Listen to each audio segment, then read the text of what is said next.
All right, what's up, YouTube? All right, we're back again. As you can see, we got the tank running. Right, Teo? Yeah. All right, so we got the tank running. It was a long process. What are you laughing about?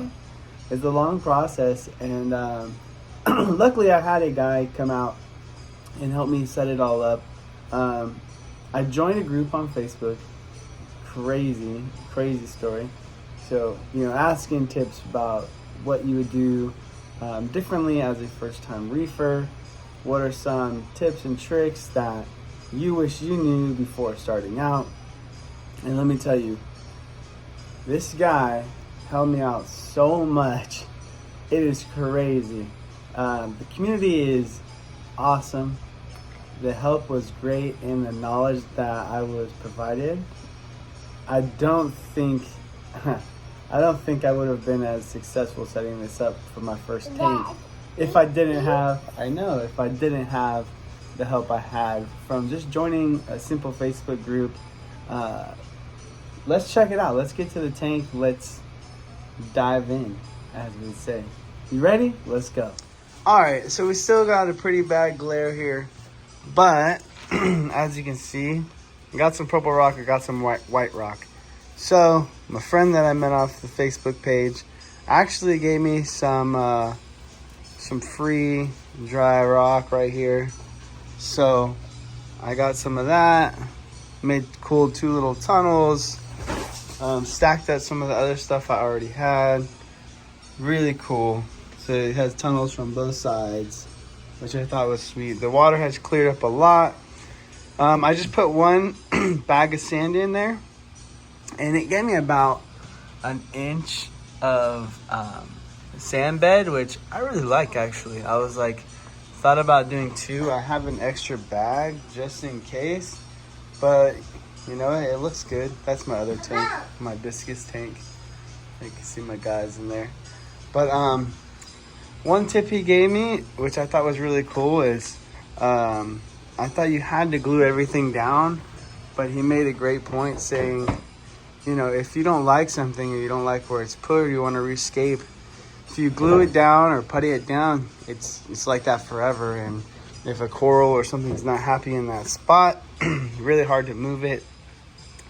So I decided not to putty anything down and just leave it all freestanding pretty much. I set up the Red Sea lights myself. That was pretty simple. They look beautiful when turned on. He also helped me set up the wave maker, or the reef wave 25, which is pretty cool, keeping my water float on top, breaking the surface, which is awesome. One other thing he told me to do that was really helpful is to actually level the tank. So one of the biggest things that I didn't even think about doing was leveling the tank. I just assumed that my floor of my house was level, and it wouldn't be that much of a factor if it was slightly off. But what I didn't know is that if the tank is not level, the return water, or the return valve, or the return in general, whatever you want to say, it doesn't work correctly, and it just causes you problems down the line. Also, there's more pressure on one side of the glass than the other, yada yada. So it was really cool because we leveled the tank and made sure that it was basically ready to go in terms of being level. And I found a little half a 2x4 piece in my backyard, put it there on one side of the tank, and then just adjusted the little panel things on the bottom of the stand. But I didn't realize how important it was to actually start with a level tank, and how hard it is to try to level it after you already have water and sand and rock in it. So super glad he told me about that, and very happy we leveled the tank. Let me show you the inside. All right, so I have my skimmer going, I got my 2 socks in there. Got some little bio cubes, which are pretty awesome. He also hooked me up with those. Gave me a few to help get my tank started. We set up the skimmer. Pretty awesome. I got a heater, a decent heater, and the return pump is down in there. One thing I didn't know, and I'm also glad I had his help, is that the little piece that goes into the tubing right there, into the green tubing, it needed to be glued into the return pump, and so I had to go buy PCP, like plumber's glue and cleaner, and actually glue that together. So glad that I had him here to help me with the glue part and tell me what to do there. We mounted this thing to keep that pump going. And yeah, Teo wants me to show you. We got our salt water in that orange bucket right there just to refill. We checked the salinity and it is not quite at 35 parts. So I'm still adding more salt water and hoping that helps bring the salinity up. And last time we checked too, the heater hadn't quite heated the tank to 78 degrees. So I'm gonna check again today to see if I got it up to 78 degrees.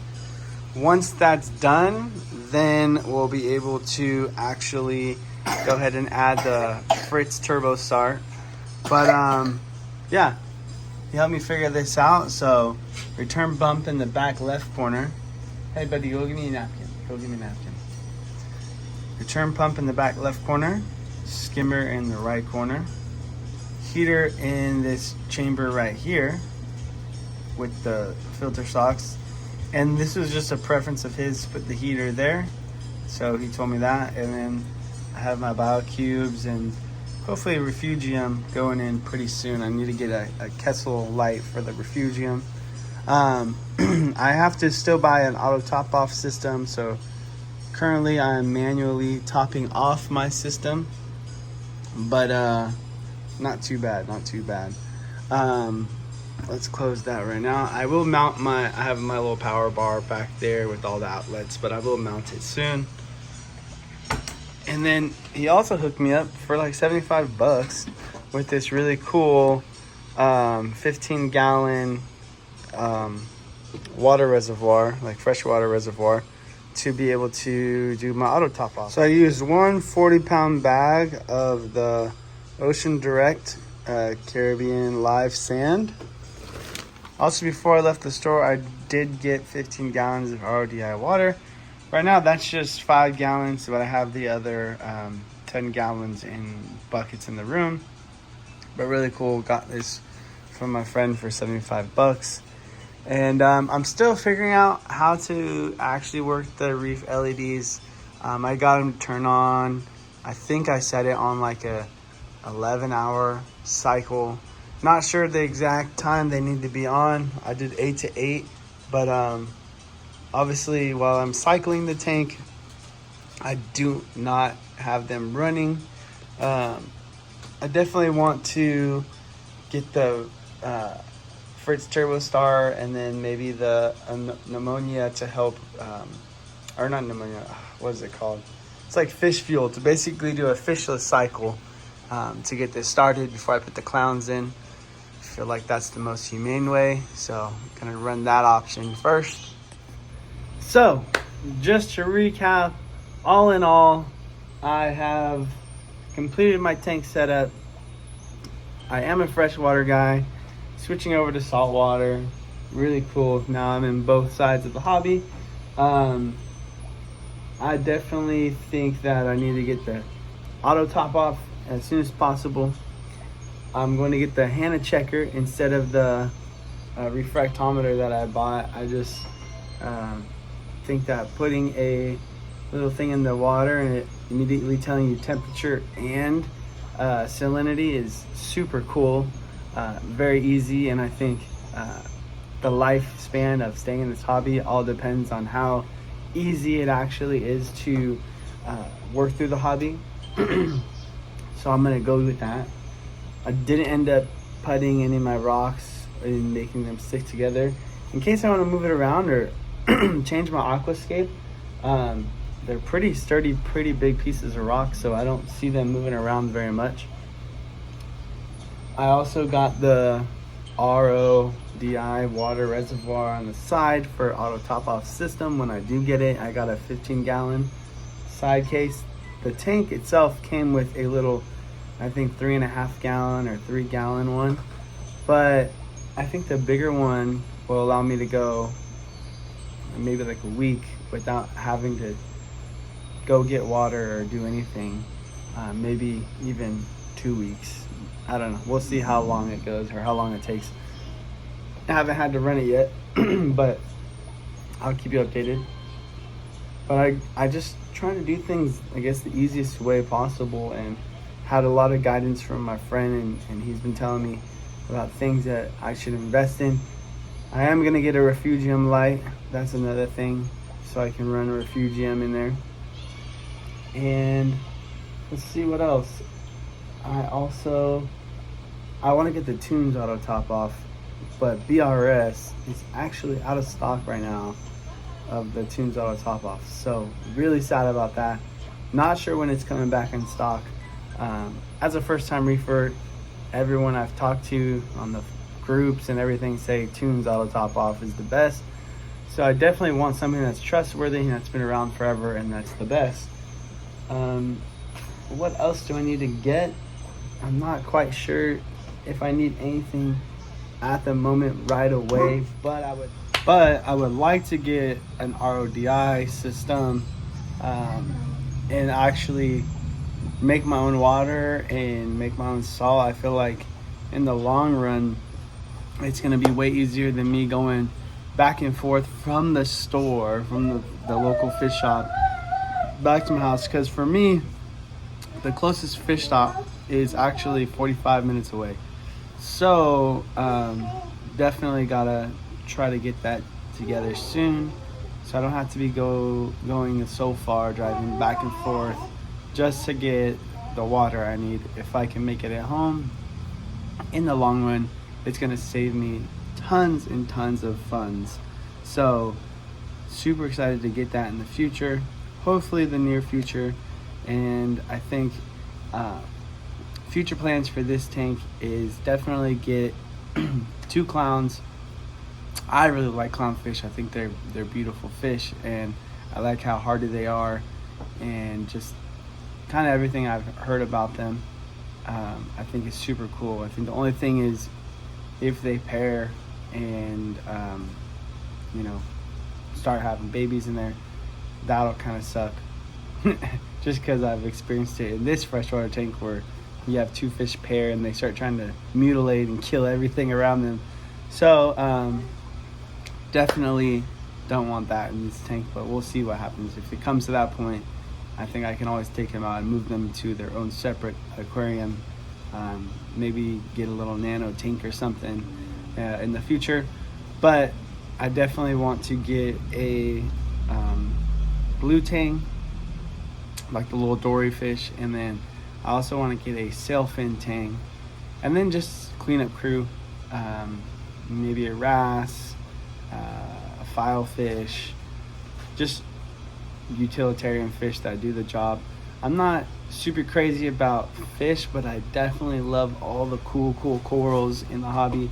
So I definitely want to make my tank predominantly focused on being a mixed reef tank, have some SPS, have some LPS, some softies. I definitely like the look of that with a lot less fish. I think the max amount of fish I want to have in the tank, maybe somewhere around 5 or 6. I don't want to have too many in my 65-gallon. Even though it's an 80-gallon total volume system, I like to have minimal fish in there, and also so I can name them all and not get confused or have fish hiding out and things like that. So all right, thanks for watching. I will have to make a part 5 on once I get the fish in there and the tank is cycled, and how long exactly that took, and when I get the RODI system and the auto top off system and the refuge light. So hopefully it all comes together. We'll see how long it takes. All right, this is the system lit up. Obviously I don't want to have these lights on for crazy long, but it's looking great. And from the side view on the couch, you can see right through the tunnels. Pretty cool. Son loves it, right, son? Say it's awesome.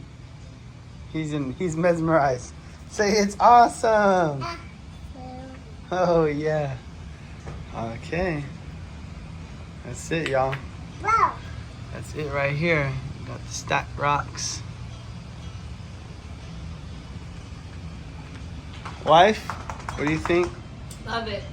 It's awesome? It's awesome. Sis, awesome?